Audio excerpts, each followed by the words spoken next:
করেছেন এবং হাঁসপুর উত্তর 24 পরগনা একটি দুর্গা মন্দির প্রতিস্থাপন করেছেন। গরিবপুরে একটি প্রতিস্থাপন করলেন এবং মহাদেবপুর যারা গেছেন, মহাদেবপুর মধ্যপাড়ায় রক্ষাকালী মায়ের মন্দির এবং শিবলিঙ্গ প্রতিস্থাপন সম্পূর্ণ আর্থিক দায়ভারে উনি প্রতিষ্ঠিত করেছেন। মহাদেবপুরের গর্ব আমাদের সকলের প্রিয় তপন সরকার মহাশয় আমাদের কাছে ভগবান তুল্য।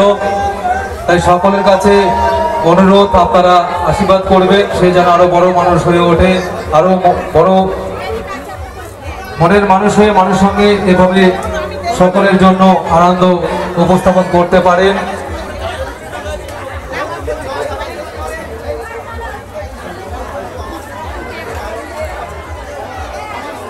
ইনি আরো খুশি হতেন আজ।